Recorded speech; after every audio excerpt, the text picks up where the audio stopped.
Hello guys, welcome back to the channel.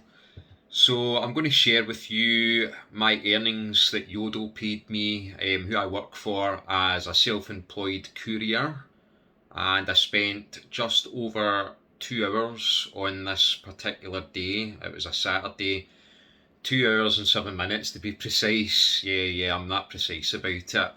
Time's money. So as I mentioned in a previous video, I'm on a set rate of 70p per parcel, and that's regardless of the parcel size or the parcel weight. It doesn't matter, 70p per parcel set rate. So the hourly rate that I can achieve is entirely dependent on how quickly I can complete the run, how quickly I can get the parcels to the customer, and that's dependent on how many stops and the distance between each stop, and things like whether it's a secure entry building or a set of flats, because obviously you need to wait to be buzzed in, so those take longer. Now, I'm quite fortunate because I get the parcel sacks delivered to my home address. I don't need to visit the depot.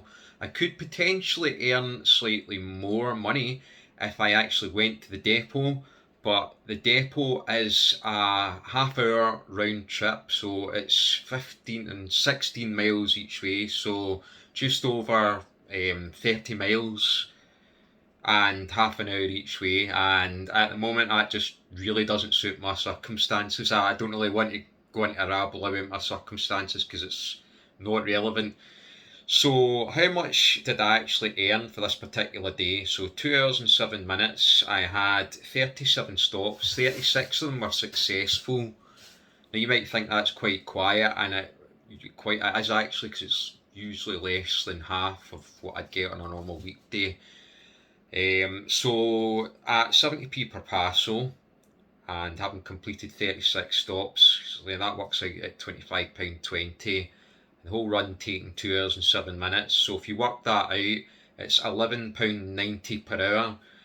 That doesn't take into account what my fuel costs would have been, which let's say around about £3 worth. It's a diesel car 1.6, but I've mentioned that all in a previous video. Go and watch that one for a lot more in-depth information about whether this might be worthwhile for you if you're thinking about becoming a delivery driver, self-employed courier, etc.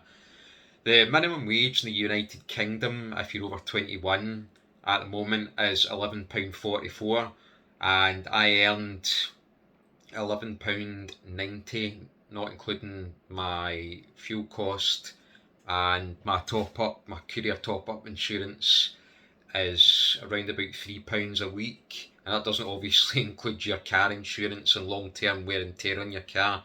As I mentioned in a previous video, you want to be hitting 20 stops an hour, and that works out for me anyway at £14 an hour if I can do 20 stops an hour.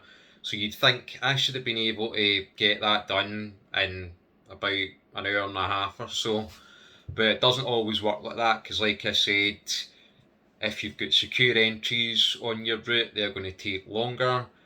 If you've got a smaller number of stops, I don't know why this is, but usually when I get a small number of stops like that, it takes me ages because the stops are further away. You need to drive further between the stops. And like I say, if you've got maybe 2, 3 secure entry buildings on there, they take about 5 minutes each because you've got to wait to get buzzed in and things like that. It's really annoying. I hate doing flats and secure entry buildings. But anyway, so some days I've had more than double that. In fact, there was one day that I had, I think it was like over 70 stops with nearly 80 odd parcels, and some of them were more than one parcel per stop. That's ideal for your hourly rate because you get paid per parcel. So if you've got, say, 70 stops and 80 parcels and there's more than one parcel per stop, obviously you're going to get paid more money for just being at that one stop. Do you know what I mean? And it's if the stops are closer together. Sometimes you can get maybe 3, 4 in the one street, and you just are able to do it quicker. Not obviously you couldn't do that in 2 hours, but your comparative hourly rate is much better if that's the case. So the question is then, Do you think that that was worth it for me for £11.90? Bearing in mind what I've just told you there. I don't know. Let me know your thoughts. Thanks.